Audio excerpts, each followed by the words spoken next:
Hello friends, welcome back to my channel Scholar Classes. So today we'll discuss part 4 of the economics lesson, sectors of Indian economy. And do watch this video till the end because this video will be very important for class 10th students and for other competitive examinations. Every day we lost minds. We don't remember what's wrong and what's right. Part 3 में मैंने आपको बताया था कि 1973 और 2003 में ये तीन सेक्टर्स का इंडियन जीडीपी में कितना कंट्रीब्यूशन था और हमने ये देखा कि तीनों सेक्टर्स में कुछ ना कुछ चेंजेस देखने को मिला, पर ये चेंजेस आपको एम्प्लॉयमेंट में उतना देखने को नहीं मिलेगा. I will show you with the help of a graph in which you will see the share of employment in three sectors in 1973 and 2000. अगर आप इस बार ग्राफ को ध्यान से देखेंगे तो आपको दिखाई देगा कि प्राइमरी सेक्टर 1973 और 2000 में भी लार्जेस्ट एम्प्लॉयर था. ऐसा क्यों हुआ? ऐसा इसलिए हुआ क्योंकि सेकेंडरी और टर्शरी सेक्टर्स में ज़्यादा जॉब्स क्रिएट नहीं हुआ. 1973 और 2003 में प्रोडक्शन बहुत ज़्यादा होने के बाद भी सेकेंडरी सेक्टर में एम्प्लॉयमेंट सिर्फ 2.5% से ही बढ़ा और सेम केस था आपका टर्शरी सेक्टर में भी. एज अ रिजल्ट हमारे देश में हाफ से भी ज़्यादा लोग प्राइमरी सेक्टर्स में काम कर रहे हैं, स्पेशली एग्रीकल्चर में.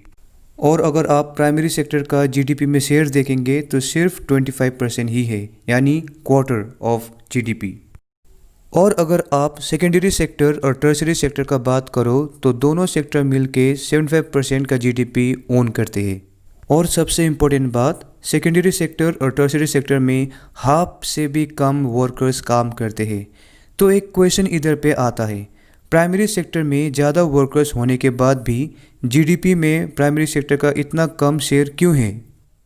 तो इसका सिंपल आंसर है because of under employment. That means अगर एक खेत में 10 फार्मर्स का ज़रूरत है तो उधर पे आपको 100 से भी ज़्यादा फार्मर्स काम करते हुए नज़र आएंगे. और उस खेत में 10 फार्मर्स काम करे या 100 फार्मर्स काम करे, आउटपुट तो उतना ही निकलेगा. यानी फार्मर्स का कम होने या इंक्रीज होने से आउटपुट में किसी भी तरीके का प्रॉब्लम नहीं आएगा.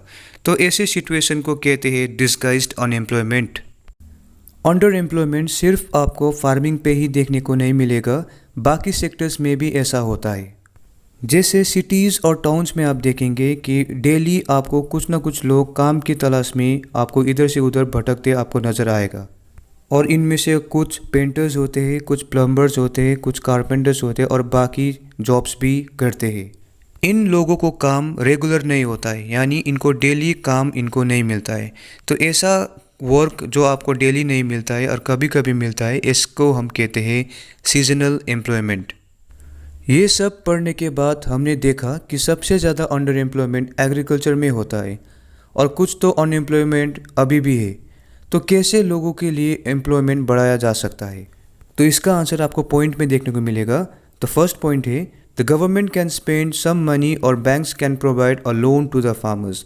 तो बैंक और गवर्नमेंट मिल के फार्मर्स को कम इंटरेस्ट पे लोन दे सकते हैं ताकि ये फार्मर्स अपने हिसाब से फर्टिलाइजर्स वगैरह खरीद के खुद से अपना देखभाल कर सके. Point number 2, the government can invest some money in transportation and storage of crops. यानी गवर्नमेंट रूरल एरिया में खेती को और भी ज़्यादा प्रमोट करने के लिए रास्ता वगैरह अच्छा कर सकती है और खेत से जो भी सामान वगैरह उपजाऊ होता है, फसल वगैरह, ये अल्टीमेटली कस्टमर तक पहुंचने के लिए अच्छा ट्रांसपोर्ट होना बहुत ज़रूरी है. और यही ट्रांसपोर्टेशन के कारण से भी बहुत सारे लोगों को जॉब मिलेगा गाड़ी वगैरह चलाने में. थर्ड पॉइंट है the government can identify, promote and locate industries and services in semi rural areas where large number of people may be unemployed. Fourth point है a study conducted by Planning Commission estimates that nearly 20 lakhs jobs can be created in education sector alone. तो गांव बस्ती में schools वगैरह उद्घाटन हो सकता है तो ताकि टीचर्स को ज़्यादा जॉब्स मिले. ओके. इसके अलावा फिफ्थ पॉइंट है tourism, health services can also create employment. तो आप भी कुछ अपना पॉइंट्स आप कमेंट सेक्शन में बता सकते हो कि एम्प्लॉयमेंट कैसे क्रिएट किया जा सकता है.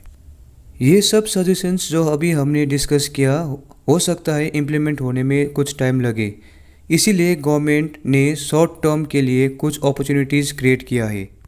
जैसे सेंट्रल गवर्नमेंट ऑफ इंडिया ने राइट टू वर्क के अंडर में 200 डिस्ट्रिक्ट में एक शॉर्ट टर्म प्रोग्राम इनिशिएट किया है जिसका नाम है national rural employment guarantee act 2005, जिसको शॉर्ट फॉर्म में नरेगा एक्ट भी कहते हैं।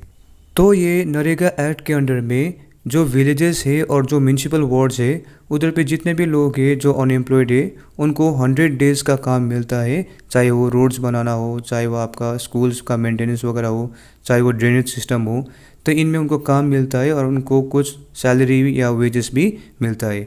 और अगर गवर्नमेंट ये देने में सक्सेसफुल नहीं हुआ तो लोगों को गवर्नमेंट की तरफ से एम्प्लॉयमेंट अलाउंस भी मिलता है। तो फ्रेंड्स, आज के लिए इतना ही। तो नेक्स्ट सेशन में हम पार्ट 5 कंप्लीट करेंगे। और आपको ये वीडियो अच्छा लगा हो तो प्लीज़ लाइक, शेयर और सब्सक्राइब ज़रूर कीजिएगा और कमेंट सेक्शन में भी बताइएगा।